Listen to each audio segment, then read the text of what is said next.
Il y a effectivement une question que je me pose, et c'est une critique qui m'a été adressée par moments, et qui est en partie injuste, mais en partie juste, c'est le fait de dire, mais à quoi sert tout ce que vous faites? Vous n'arrivez pas à les arrêter, et dans quelle mesure est-ce que vous n'êtes pas en train de faire du divertissement vous aussi? Ben ça, Mmh. c'est le risque.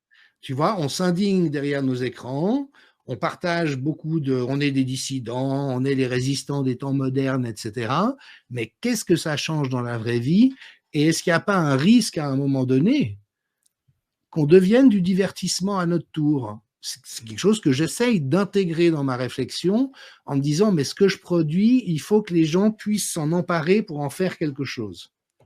Et que ça soit pas juste on joue notre partition dans notre coin, parce que ça aussi, ça serait un piège. Et d'ailleurs, c'est un piège du virtuel en lui-même. C'est que toute l'énergie et le temps qu'on a passé à faire des choses en ligne, on l'a pas fait dans la réalité, on n'a pas été assiéger les ministères, les préfectures, les hôpitaux, les cabinets médicaux, l'ordre des médecins. Et si on avait été sur le terrain plutôt que sur les réseaux, on aurait probablement eu plus d'impact. D'un autre côté, moi, c'est ce que je sais, enfin, c'est ce que je crois savoir à peu près faire. C'est prendre des thématiques complexes, utiliser les outils dont je dispose pour dégager de la clarté, et que les gens se disent, mais voilà, j'avais raison de sentir ce que je sentais ou de penser ce que je pensais. J'avais pas forcément les outils ou les raisonnements ou les connaissances concrètes pour oser les défendre, mais j'étais dans le juste. Moi, c'est ça le fond de mon travail. C'est de dire aux gens, mais vous aviez raison de sentir qu'il y avait un truc qui jouait pas et de pas vous laisser faire. Et donc, moi, j'essaye d'amener les éléments qui permettent aux gens de se dire, mais oui, j'avais raison, et puis j'ai le droit d'oser ne pas entrer dans le moule comme les autres.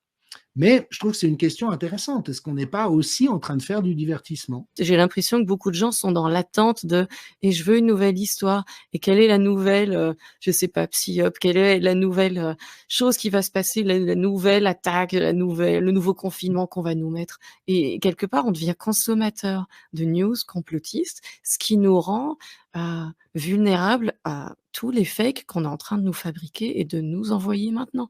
Alors, Momochi, ce que tu fais a l'avantage, c'est du divertissement dans le bon sens du terme, c'est-à-dire que c'est tellement bien foutu et intéressant qu'on a du plaisir à le suivre.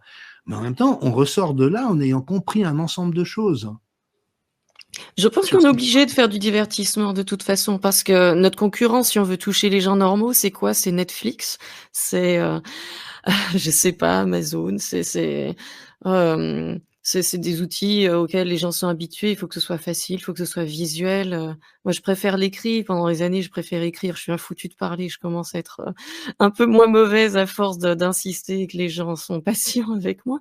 Mais on est obligé d'utiliser les outils semblables si on veut toucher du monde.